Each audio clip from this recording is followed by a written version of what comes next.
saya berpesan kepada panjenengan semua, pada antum semua, istiqomahkan Rotibul Haddad ini. Apalagi sekarang di akhir zaman. Istiqomahkan, penting sekali, sangat penting sekali. Kenapa? Karena Rotibul Haddad ini sejarahnya, ya, ini Rotibul Haddad disebut oleh pengarangnya yaitu Al-Habib Abdullah bin Alwi bin Muhammad Al-Haddad. Beliau ulama yang terkenal, masyhur. Kitab-kitabnya itu, Bu, ya, dibaca di seluruh Nusantara. Di kalangan habaib, bahkan di seluruh kalangan kiai, ulama-ulama itu kitabnya di pesantren-pesantren dibaca, padahal beliau buta. Tapi karangan kitabnya banyak tertulis. Sejarahnya Rotibul Haddad ini waktu itu murid beliau yang bernama Amir itu minta kepada Rotibul Haddad. Padahal waktu itu di tahun 1071 Hijriah. Pada saat itu umur beliau 16 tahun. 16 tahun karena beliau lahir itu 1055 Hijriah, wafat 1132 Hijriah. Ya guru, wahai guru, tolong buatkan rotib wirid yang untuk kami baca sehari-hari. Karena mengerikan sekarang ini banyak aliran-aliran yang menyesatkan, yang ingin merusak akidah kami. Bahkan keburukan-keburukan terjadi di negeri ini, wahai guru. Akhirnya oleh Al-Habibullah Haddad ditulis rotib di malam 27 Ramadan 1071 Hijriah. Terinspirasi di malam Lailatul Qadar. Akhirnya dibaca di kampung Sibam waktu itu, di kampungnya Amir dari Bani Sa'ad. Setelah itu tersebar ijazah ini ke seluruh Tarim Hadramut, ke seluruh Hadramut di Tarim, Yaman.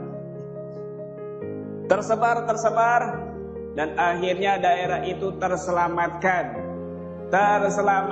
daripada ajaran-ajaran yang menyesatkan, bahkan dari mara bahaya dan musibah saat itu penyakit penyebar luas. Allah selamatkan. Dahsyat luar biasa ini. Dahsyat luar biasa ini. Al-Habib Alwi bin Syahab pernah mengatakan, man wadafa qira'atir ratib, man wadafa ala qira'atir ratib, yani Al-Haddad, razaqallahu husnal khatimah. Barang siapa yang melazimkan, yang mengistiqomahkan pembacaan Rotibul Haddad ini, maka Allah akan berikan wafat dalam keadaan husnul khatimah. Masya Allah. Tidak ada yang sangat beruntung, yang sangat mulia, berharga di dunia ini ketika kita keluar dari dunia itu selain husnul khotimah. Ini yang diharap-harapkan oleh para wali-wali Allah, kekasih-kekasih Allah, orang-orang soleh. Nggak ada yang lain. Kalau wafat dalam keadaan husnul khotimah, aman, tenang. Tapi kalau wafat dalam keadaan husnul khotimah, mengerikan. Na'udzubillah min dzalik. Hati-hati. Sampai-sampai beliau itu Al-Habib Alwi bin Syahab ini, kalau enggak baca Rotibul Haddad itu gelisah. Kalau tidak membaca Rotibul Haddad, beliau gelisah. Ada pengajian, beliau hadir, belum baca Rotibul Haddad gelisah. Sampai cepat-cepat pulang, baca Rotibul Haddad baru tenang. Subhanallah. Luar biasa ini Rotibul Haddad ini. Rotibul Haddad itu, Bu, apalagi di zaman sekarang yang penuh dengan fitnah dan malapetaka, musibah. Subhanallah, terbukti orang-orang yang istiqamah mengamalkan Rotibul Haddad, Allah amankan, bahkan rumah-rumahnya tidak roboh sama sekali. Yang lain samping kanan kirinya roboh. Di Palu, umpamanya seorang habib tidak sedikit pun retak. Bahkan kemarin kejadian gempa bumi di Situbondo itu, ya, di Madura, di Jember, Pasuruan, Probolinggo, kan kena semua itu imbas. Itu salah satu pesantren di Pasuruan, itu semuanya orang keluar semua, heboh, ketakutan, heboh. Pagi-pagi ini santri dan kiainya ini kaget. Loh, emangnya tadi malam ada apa? Loh, emang nggak tahu di sini ada gempa, berasa luar biasa. Santri segitu banyaknya nggak ada yang merasa nyaman, tenang tidurnya. Kenapa? Allah nggak mau goyangkan. Allah nggak mau goyangkan. Rotibul Hadad ini luar biasa, bukan milik sembarangan. Rotib ini makanan ruh. Kalau jasad selesai di kuburan, penyakit apapun selesai di kuburan, nggak dibawa ke padang mahsyar, nggak dibawa yaumul hisab. Tapi kalau ruh yang sakit, hati-hati, dibawa.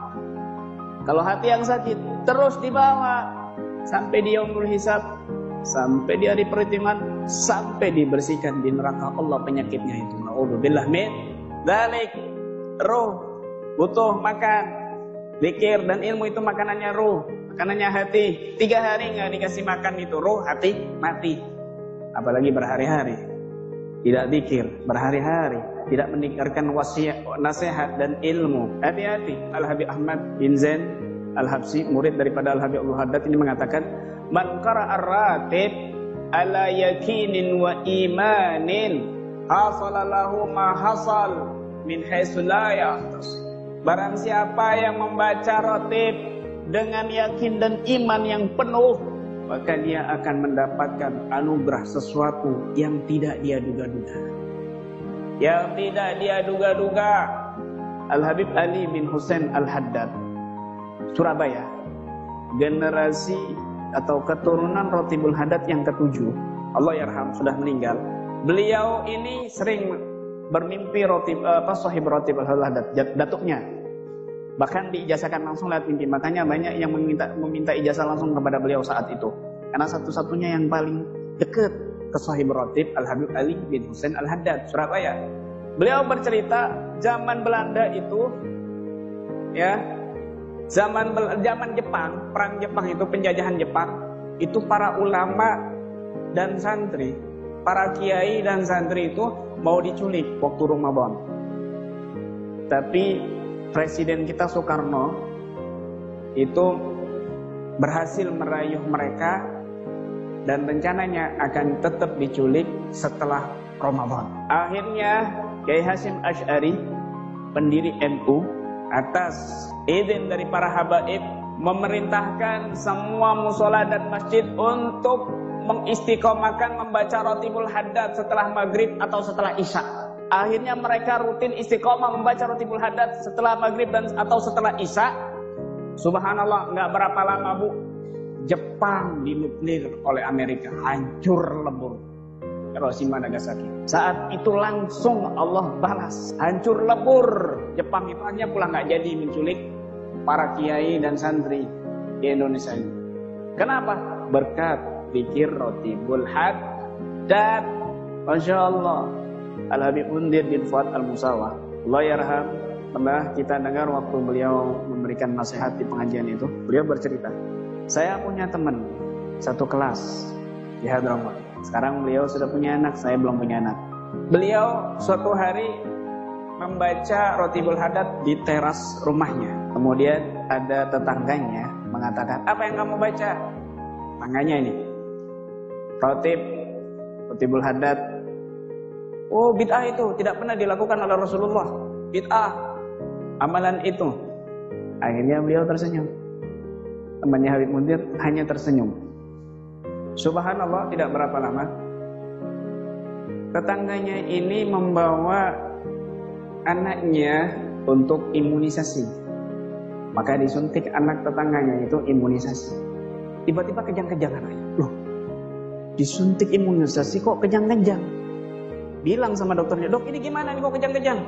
Oh nggak apa-apa, ini reaksi, bentar lagi berhenti kejang-kejangnya. Subhanallah, setelah dibawa pulang, dibuka pakaian anaknya itu ternyata ada kalajengking. Jadi bukan karena disuntik kejang-kejangnya, karena disengat kalajengking. Dan tidak lama, 2 hari anaknya meninggal dunia. Bukan karena suntik imunisasi, tapi karena kena kalajengking. Subhanallah. Kemudian dapat berapa hari, dia mampir ke rumah temannya itu. Dia melihat anak temannya ini, temannya Habib Mundir ini, sedang bermain kalajengking di tangannya. Setelah itu ditaruh di mulut. Ini orang kaget, ya Allah, anakku meninggal mati karena sengatan kalajengking. Kok ini main-main kalajengking? Kok biasa aja main kalajengking? Anakmu itu loh main kalajengking bahaya, nanti mati, nanti kena sengatan kalajengking. Oh, sudah biasa itu. Anak saya main main kalajengking, bahkan ditaruh di mulutnya. Enggak kenapa-kenapa, subhanallah. Kok bisa demikian?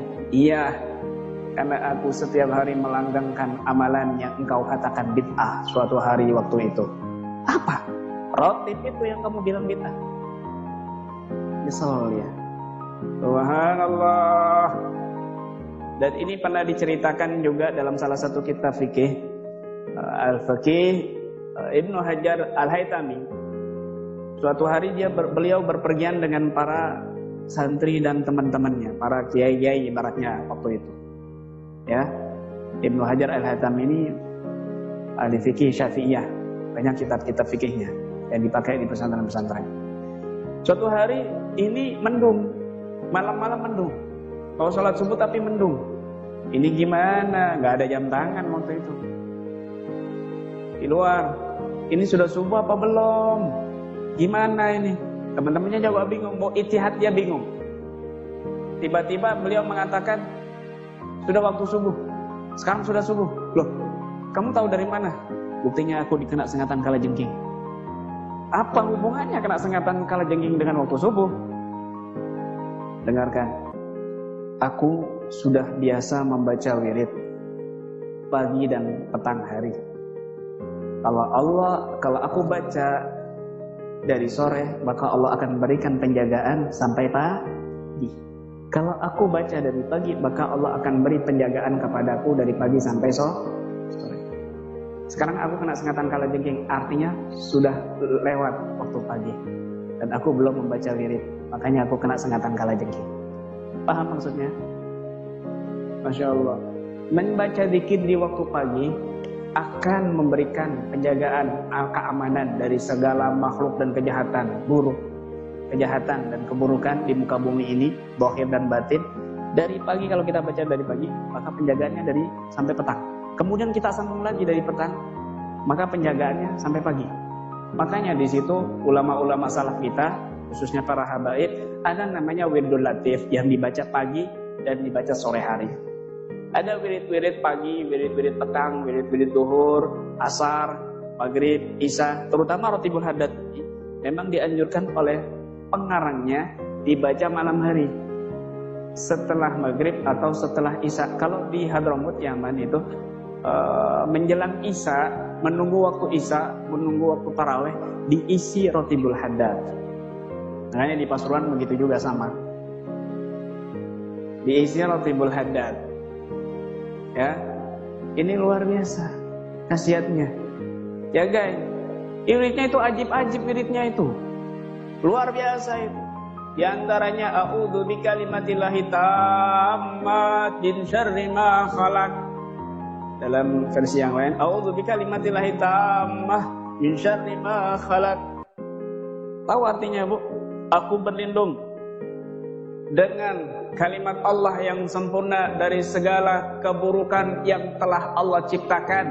Semua keburukan, mau itu manusia yang mau berbuat jahat kepadamu, atau itu jin, atau itu setan, atau itu dukun. Kalau kamu membaca ini 3 kali, ya, maka kamu akan dijaga oleh Allah Subhanahu wa ta'ala. Penting. Rotibul hadat ini penting. Mumpung belum gempa buminya nyampe sini, ya, sudah siap panjenengan keurut tanah, keurut tembok dinding, sudah siap. Sakit aja kena duri jerit-jerit, siapkan dari sekarang. Mau lari kemana kita? Rumahnya Allah. Mau lari kemana kita? Ya lari ke Allah.